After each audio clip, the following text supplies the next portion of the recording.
That wasn't, that's not my, this is not that type of court. When I said that to her in the court, I was like, she's like, this is not that type of court. I said, okay. And I just looked at the trustee. I said, your days are numbered, and walked out the door. And the thing is what kind of court is it if there is no due process? There might be a road court. And now we going into 2 days later, no return phone call asking who was the judge and what is the QSIP number. And no phone call return. Oh, that was what I was going to say. It's CUSIP number. If you are if there's a bankruptcy that they file for you and everything, and you got to get all your assets on it, right? Right. If you know somebody that you can get your CUSIP number for your Social Security, I would put the number on the back of your Social Security number. I would put that on as an asset. Also, you get the CUSIP number for your Social Security number for that account and put that on there also. Because both of those, they would have to liquidate. And then out of that, they would take out all the way else, and what's left you would get. Well. And that could be tens of millions of dollars. Do you think I can send a letter to the bankruptcy attorney and ask for the QSIP number for the bankruptcy case too? Well, there'd be no reason because that doesn't belong to you. Okay. What you use that for is left on later on. But you want what belongs to you, Social Security number, they're saying you want to use it. I read years ago a guy did that. He put his visa number for his Social Security number, put it on as collateral. And when they seen it, they had to postpone for a while. And when they came back to court, he received his house and everything, free and clear now, and they cut him a check for $7 million.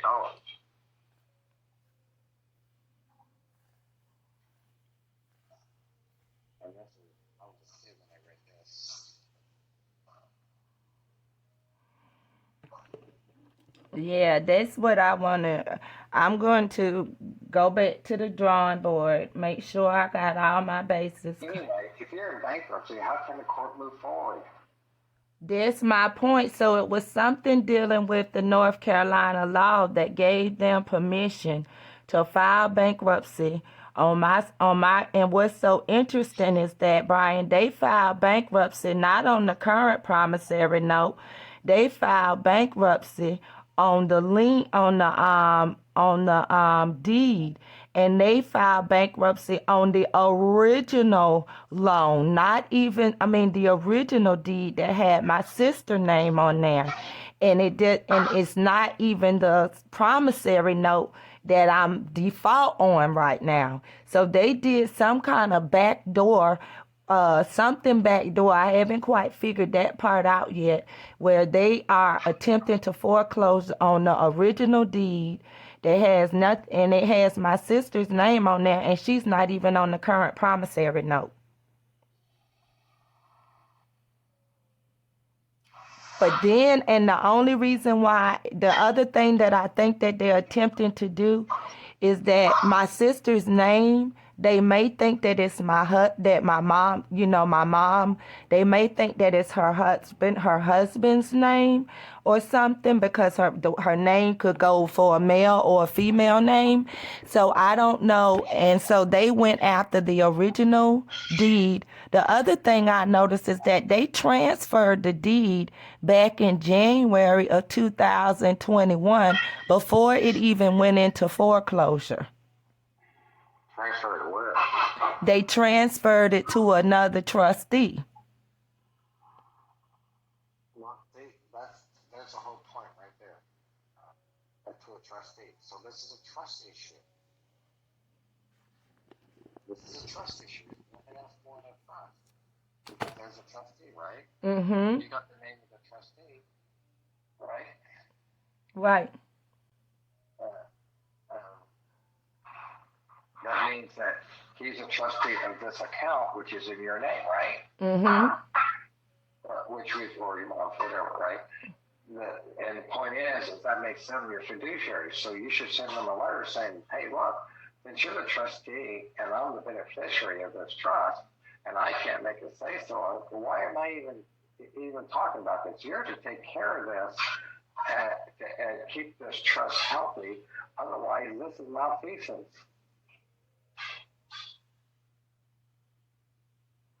Okay. So I'll send another letter. I'll send a letter out today to the trustee because they must already know that something is up because they postponed the court case for 2 months. So huh? Well, I would write the trustee a letter saying, dear trustee, since I am the beneficiary of this trust, and you put the name of the all capital name, right? Mm-hmm. And that's the trust, the all capital name. And since I am the beneficiary of this trust, and you are, as you say, the trustee, then it is your responsibility to make sure this trust is always in good standing and healthy. I should not know of anything about this. This is your responsibility to take care of this. Otherwise, this is malfeasance on your end. You're to keep this healthy all the time above your own health. And they're not. They're wanting you to suffer, which is malfeasance. And see, if they stop on that, then that's the way we go after everybody. You send them a letter, right, explaining that, and then all of a sudden they come back and drop it, whatever, right? Then that's how we show everybody how to get things done in there. Okay. Because the job of the trustee is to make sure that your trust is always healthy. And he is not to damage your trust. If he does, that's malfeasance. You can sue him for the damages.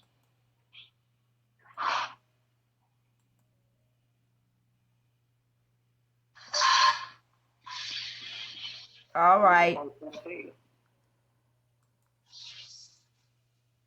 So you read up on trustees, and that way you can get the verbiage, the correct verbiage.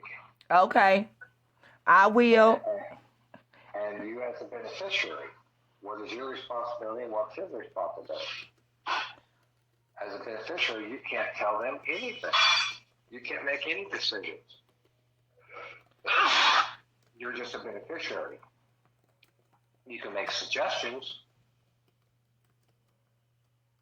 I suggest that you dismiss them and send me a mortgage release. Otherwise, I will be filing charges against you for malfeasance.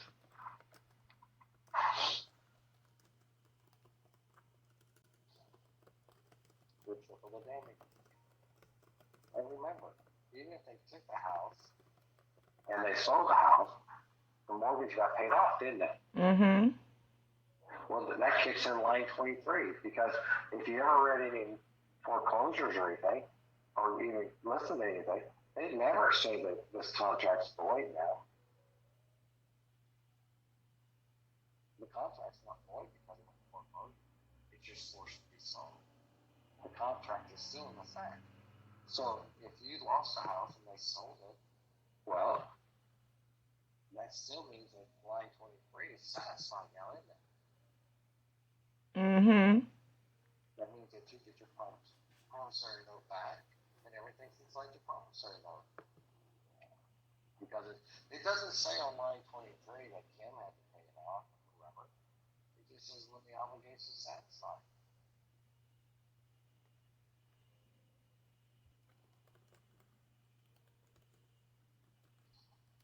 That's 22, isn't it? Mm-hmm. For them. But see, people don't read what it says. And also, Brian, is similar language like line 23, is that in similar contracts like car loans and things like that? You have to read it. Well, I don't have a current one right now. But remember, what you should have done, It's put a lien on the car. no, you should, you could do, have you ever heard of 1099-C? 1099-C? Mm-hmm. No. Okay. Did you, did you borrow money? No, I didn't borrow money. Whoever bought the house, did they borrow money? No. So now, anytime I talk to you about this, it means I'm talking about you doing everything, or otherwise you have to put your feet in your mom's shoes or whatever. Understand? Okay. So don't think you because you didn't do it, your mom did. No, you did it, okay? Okay. So, did you borrow money Yes. to buy the house? You did. Yes. Okay. Did they write you a check? Nope. So, and you did a promissory note, and according to the laws of banking, all promissory notes have to be treated as currency. When you gave them $100,000 promissory note, they turn it into currency, $1 bill. So how much did you give them? $100,000, right? Right. Because the law says all notes have to be treated as currency. Why? Because on your front of your dollar bill it says Federal Reserve note. That note is a promissory note, which is treated as currency. So is your promissory note. It's treated as currency. They didn't loan you nothing. You paid for the house with your signature. The promissory note created the money. They did not. Remember, the law says all notes are to be treated as currency. So your promissory note instantly turned into greenbacks. So you gave him a stack of 100,000 single dollar bills. So he didn't loan you nothing, did he? Mm-mm. All right. Then what he did was pay for the house and had you do a promissory note to pay back, and then made the house as the collateral, the house as collateral for the loan, right? The loan that they didn't give you. Now think of it this way: what bank in the world could take and lend out $100,000 net money to people, put it in escrow for 30 years and never be able to touch it? None. Yeah. None. It's impossible. All right? But yet, you pay in your payments every month interest and principal into an escrow account that cannot be touched unless you have a contract with the bank to take out insurance and taxes. Without them taking out insurance and taxes, they can't touch that escrow, can they? Right. For 30 years. Why can't they touch that escrow? Is it theirs? No. You're paying back the note, right? Right. So should that not be their money? Right. But it's not, because it didn't loan you anything. That's the reason why it has to be an escrow for the term of the, I don't know what the long length of the term is. So if it's a 10-year, 15, whatever, it has to stay in escrow for that time. They can't touch it. And they can't touch it until after the account has been abandoned. And once the account has been abandoned, the following year they're going to send you a 1099-A acquisition claiming all that money in that account, which is yours. Otherwise, they wouldn't have to do an abandonment for you understand that you finance your own house.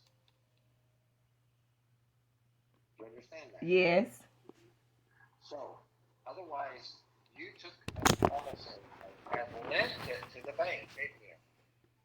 Okay. And the bank took the money they borrowed from you to pay for the house, didn't they? Yes.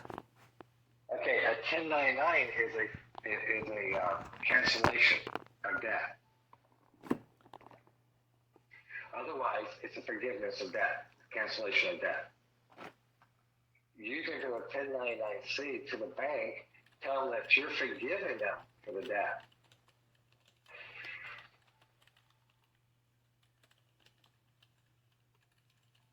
Did you know that? No. Oh, what else, son? Say that again, Brian. I didn't know that. You just went really, really low.